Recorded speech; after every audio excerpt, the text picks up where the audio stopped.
बिस्मिल्लाहिर्रहमानिर्रहीम। अस्सलाम वालेकुम वरहमतुल्लाहि वबरकातुहू। मैं हूं अब्दुल लतीफ़ गुरचानी, आप देख रहे हैं गुरचानी चैनल। और इस दुआ के साथ हाज़िर हूं कि अल्लाह ताला आप सब पर आसानियाँ फरमाए और आप सबको आसानियाँ तकसीम करने की तौफ़ीक़ अता फरमाए। आमीन सुमा आमीन। अगर ये वीडियो आपको अच्छी लगे तो लाइक, सब्सक्राइब और शेयर करना मत भूलिएगा, बहुत मेहरबानी। आज मैंने आपके साथ एक बचपन का सच्चा वाक़या आप शेयर करना है। अब आप इस वाक़े को या इस किस्से को मानते हैं या नहीं मानते। अगर आप मानते हैं और किस एंगल से इसको देखते हैं, ये आपकी अपनी मर्ज़ी है। मेरे वाले साहब मरहूम, अल्लाह ताला उन्हें गरीक रहमत फरमाए, वो कारोबार के सिलसिले में राजनपुर में रहा करते थे और उनके पास अपनी गाड़ी थी मोरिस। वो कभी कभार अपने दोस्तों के पास झंग भी जाया करते थे। एक बार फिर मैंने उनके साथ ज़िद की कि जब इस बार आप झंग जाएंगे तो मैं भी आपके साथ चलूँगा। उन्होंने कहा कि फ़लाँ दिन मैं आऊँगा, आप तैयार रहना, मैं आपको साथ ले चलूँगा। अब सन मैं आपको नहीं बता सकता, बहरहाल इतना मुझे याद है कि उस ज़माने में पेट्रोल लीटर के हिसाब से नहीं बल्कि गैलन के हिसाब से फ़रोख्त होता था, और गैलन में 4 या 4.5 लीटर होते हैं। गैलन की कीमत सुन के आप हैरान हो जाएंगे कि 4.5 रुपए का एक गैलन मिला करता था। और पेट्रोल पंप्स की जो तादाद थी, एक राजनपुर में, दूसरा फिर जामपुर में और फिर डेरा गाजी खान, रास्ते में आपको कोई भी पेट्रोल पंप नहीं मिलता था। मैं चुनाचे उस दिन तैयार होके नहा धो के, तकरीबन असर का वक्त होगा, जहाँ अब इस्माइल प्लाजा है, आपको मालूम ही है कि यहाँ पे महकमा रेस्ट हाउस, इसका महकमा हाईवे का एक रेस्ट हाउस हुआ करता था। उसके वॉचमैन थे मरहूम मलिक मंजूर हुसैन भुट्टा साहब, अल्लाह ताला उनको गरीक रहमत फरमाए। मैं यहीं पे असर के नज़दीक का वक्त होगा, यहीं आके खड़ा हो गया। अब मैं वाला साहब की इंतज़ार कर रहा हूँ। तो गर्मियों के दिन थे, दरख्त थे, एक साए पे मैं खड़ा हुआ हूँ। तो हमारे शहर फाजिलपुर की एक बहुत ही मशहूर शख्सियत थी पीर अता मोहम्मद साहब, अल्लाह ताला उनके दर्जात बुलंद फरमाए। आमीन सुमा आमीन। वो भी घर से वहीं पे आ गए। तो मलिक मंजूर साहब ने जब देखा कि पीर साहब आ रहे हैं तो मलिक मंजूर साहब भी रोड के ऊपर आ गए। तो मलिक साहब ने कहा, पीर सही, आज तो आपने मेरा काम करना है। मैं रोज़ आपको कहता हूँ कि मुझे ये लोग जो हैं मेरा काम करेंगे या नहीं करेंगे, लेकिन पीर साहब आप तवज्जो नहीं देते। तो पीर साहब हंसने लगे, कहते हैं अच्छा ठीक है, ये आज इस बच्चे के ज़रिए, मेरी तरफ इशारा किया, इस बच्चे के ज़रिए ये मालूमात ले लेते हैं। फिर पीर साहब ने मलिक साहब से पूछा, क्योंकि मलिक साहब मुझे जानते थे, हम छोटे बच्चे थे, तो वही रेस्ट हाउस में जो आम के दरख्त थे, एक मकसद बागीचा, वहाँ हम खेलते थे। फिर ये मलिक मंजूर साहब ने कहा कि ये अपना बच्चा है। मेरे वालिद साहब का नाम लिया। फिर पीर साहब ने मुझे अपनी तरफ बुलाया।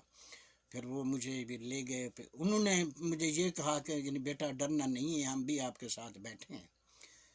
मेरी आंखों पे उन्होंने एक रुमाल सा बांध दिया, जिसकी वजह से बिल्कुल सामने अंधेरा हो गया। फिर उन्होंने कोई अमल पढ़ना शुरू किया। वो अमल पढ़ते, फिर मेरी आंखों पे फूंक भी मारते थे। फिर मुझसे ये भी हर बार पूछते थे कि भाई अभी अंधेरा है या कि रोशनी हो चुकी है। और दरमियान में तकरीबन 20-25 मिनट हो गए। तो पीर साहब मलिक साहब से ये कहने लगे कि बाज़ औक़ात ये लोग तंग करने के लिए जो है ना देर भी कर देते हैं। तकरीबन 20-25 मिनट के बाद मुझे मालूम हुआ कि बिल्कुल अंधेरा ख़त्म हो गया है, सामने रोशनी रोशनी है। चुनाचे फिर मैंने पीर साहब से कहा, तो पीर साहब ने कहा, बेटा अब ये आ चुके हैं, हो सकता है आपको डराएं तो खौफ नहीं करना। आप यकीन कीजिए कि ऐसे खौफनाक चेहरे बन बन के मेरे सामने आए कि मेरे माथे पे तो पसीना आ गया, लेकिन अल्लाह की मेहरबानी से मैं खौफज़दा नहीं हुआ। फिर पीर साहब ने आजमाने के लिए मुझे 2 बातें की। پھر میں نے اپنی زبان سے وہ دو باتیں کی، وہ دو کوئی سوال تھے آزمانے کے لیے بھی، یہ سچ بول رہے ہیں جھوٹ، وہ انہوں نے دونوں ہی سوالات کے جواب جھوٹے جو ہے نا صحیح نہیں دیے، یعنی جھوٹ کا سہارا لیا۔ پھر پیر صاحب نے ڈانٹا انہیں، وہ مجھے کہتے، پھر میں آگے وہ لفظ غصے والے ادا کرتا تھا۔ پھر اس کے بعد وہ ہنسنے لگے اور مجھے انہوں نے کہا کہ جو کچھ پوچھنا ہے پوچھئے، ہم صحیح جواب دیں گے۔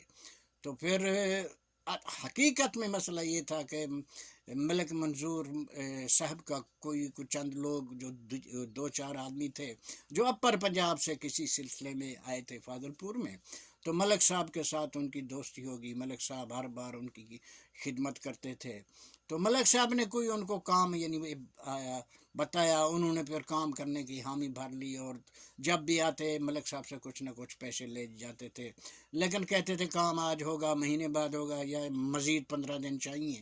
تو ملک صاحب یہ کرتے کرتے تنگ آ چکے۔ ملک صاحب نے پھر یہی معلوم کرنا تھا کہ وہ میرا کام کریں گے یا نہیں کریں گے۔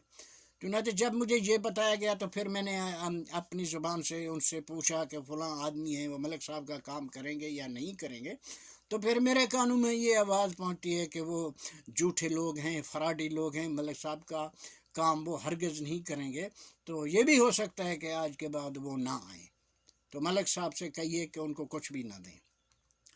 پھر یہ باتیں پھر میں نے انہیں بتائیں، تو پیر صاحب ملک صاحب سے کہنے لگے کہ ملک صاحب میں نے تو آپ کو پہلے کہا تھا کہ یہ لوگ مجھے اچھے نظر نہیں آتے، لیکن آپ نے میری باتیں نہیں مانی، آج کنفرم ہو گیا۔ تو ملک صاحب کہنے لگے یہی تو میں نے معلوم کرنا تھا۔ اب پتہ نہیں پیر صاحب کے ذہن میں کیا بات آئی، پیر صاحب نے مجھے کہا بیٹا تم نے کچھ پوچھنا ہے تو پوچھ لو، یا کہیں کی سیر کرنی ہے تو کہو، یا آپ کو سیر کرا دیں گے۔ تو میرے ذہن میں تو وہی سوال تھا، پھر میں نے وہ کہا کہ میرے والد صاحب آئیں گے یا نہیں آئیں گے، وہ مجھے جھنگ لے جائیں گے یا نہیں لے جائیں گے۔ تو پھر میرے کانوں میں آواز یہی آتی ہے کہ آپ کے والد صاحب تھوڑی دیر میں آ جائیں گے، وہ آپ کو گاڑی میں بھی لے جائیں گے، لیکن آپ جھنگ تک نہیں پہنچیں گے۔ اب میں بچہ تھا، نہ پہنچنے والی تو یہ من تک مجھے سمجھ نہ آئی، بہرحال میں اتنا ضرور خوش ہو گیا کہ میرے والد صاحب آئیں گے اور گاڑی میں مجھے ساتھ لے کے جائیں گے۔ میں گھر چلا گیا، تھوڑی دیر کے بعد میرے والد صاحب تشریف لے آئے، پھر وہ مجھے اپنے ساتھ لے کے ڈی جی خان کا سفر شروع ہوا۔ تو گرمیوں کے دن تھے، جب ڈیرہ غازی خان پر پہنچے ہیں تو رات ہو چکی تھی۔ میرے نانا مرحوم اللہ تعالیٰ انہیں غریق رحمت فرمائے، وہ ڈی جی خان میں ان کا گھر تھا، ہم نے وہاں پہ کھانا کھایا۔ کھانا کھانے کے بعد ٹھنڈی ٹھنڈی ہوا چلنا شروع ہو گئی۔ میں تو جس چارپائی پہ بیٹھ کے میں نے کھانا کھایا اسی چارپائی پہ جو ہے نا مجھے نیند آ گئی، اور صبح جب میں بیدار ہوتا ہوں تو میں دیکھتا ہوں کہ گاڑی بھی نہیں کھڑی اور والد صاحب بھی جا چکے تھے۔ اب مجھے پتہ نہیں کہ وہ کس وقت مجھے چھوڑ کے جھنگ کی طرف روانہ ہو چکے تھے۔ اب اس واقعے کا یا اس قصے پہ میں کوئی تبصرہ اپنی طرف سے کوئی تبصرہ نہیں کر سکتا۔ جو کچھ میں نے سنا اور جو کچھ میں نے دیکھا، سچ کو مد نظر رکھتے ہوئے لفظ بائی لفظ میں نے آپ کی خدمت میں گوش گزار کر دیے۔ اللہ سونے دے۔